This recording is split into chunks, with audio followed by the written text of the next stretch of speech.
Après 2 déplacements la semaine passée à Chambéry et Brest en Biélorussie, cette fois les Parisiens jouent à domicile face à Nantes, co-leader du championnat. Une réception que Paris a eu un jour pour préparer après une victoire difficile en Ligue des Champions sur le terrain du Meshkov Brest. Après le déplacement à Chambéry, avec la défaite, avec beaucoup de blessés, ça s'annonçait pas facile. Maintenant on a su prendre ce match par le bon bout, être sérieux tout le long et on a eu vraiment un bon esprit d'équipe et on a vu que dans le Money Time on a été présent, on n'a rien lâché et avec un peu de chance et beaucoup de réalisme on a su tirer ces 2 points et c'est vraiment une grosse satisfaction parce que c'était pas un déplacement facile, qu'il avait aussi galéré là-bas donc vraiment bien quoi.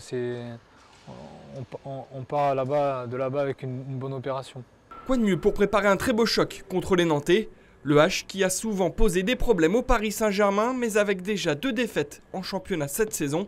Samuel Roubia et ses coéquipiers savent que la marge de manœuvre de l'équipe est très réduite.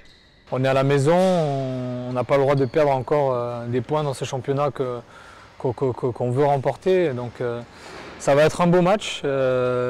Qui plus est le dernier avant l'entrée internationale, donc il n'y a pas à calculer, il va falloir tout donner et donc on verra à la fin, mais c'est vraiment une belle affiche qui s'annonce pour le championnat demain. Le 17 décembre 2008, c'est la dernière fois que Nantes s'est imposée à Paris en championnat. Depuis, les Rouges et Bleus ont toujours mis un point d'honneur à remporter ce face-à-face devant leur public. Mais pour ça, les Parisiens devront faire preuve de vigilance. Il faut surtout qu'on se concentre sur nous, sur notre défense. Et voilà, après si on joue notre jeu, il n'y a pas de raison que ça se passe mal. Maintenant il faut qu'on fasse un gros match, il y a encore quelques blessés, il faut qu'on soit concentré, qu'on prépare bien et voilà, chaque match a son histoire, il faudra qu'on fasse tourner le match à notre avantage et qu'on soit sérieux vraiment en défense tout d'abord pendant 60 minutes. Après Nantes, les Parisiens mettront fin à une série de 13 matchs disputés officiellement depuis début septembre.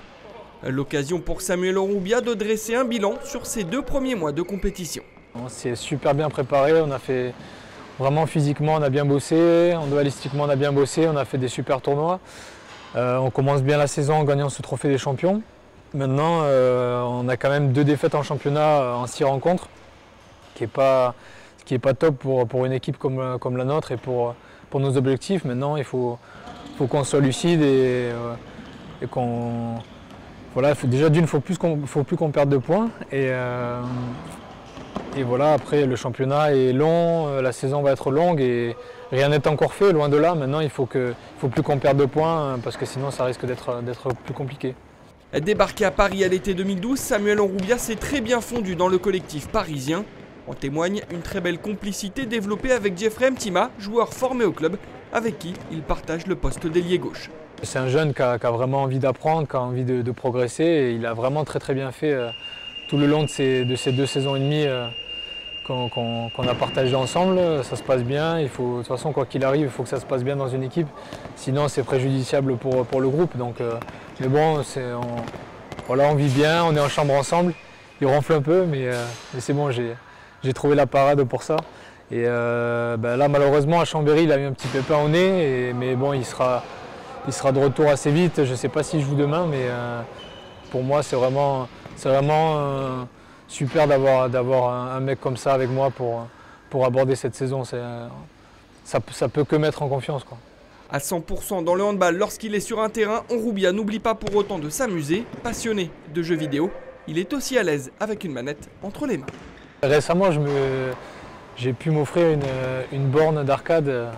C'était un rêve de gosse et un rêve que je pense tous les gamers rêvent d'avoir chez eux. Et en ce moment, je joue beaucoup à ça, à tous les anciens jeux. Un peu de rétro gaming, ça fait pas de mal de revenir aux sources et de comprendre un peu comment les jeux d'aujourd'hui étaient auparavant. Et pour moi qui ai connu ça plutôt en Espagne, les salles d'arcade, c'est vraiment beaucoup de souvenirs qui ressurgissent et c'est pas mal. Un loisir qui n'est pas le seul à avoir dans l'équipe, ce qui donne souvent lieu à des affrontements balle au pied. Il y a beaucoup de joueurs qui jouent, il y a Jeff, William, Zach, Toumoud qui joue un peu avec son fils, Titi qui aime bien FIFA aussi. Donc on est un peu tous gamers et voilà, quand on a un peu de temps dans dans la salle de jeu commune, on se fait une petite partie de FIFA sur Xbox One. On a le plaisir d'avoir ça à côté de la salle de kiné, donc en attendant de faire les soins, on joue un peu tous ensemble et c'est assez convivial.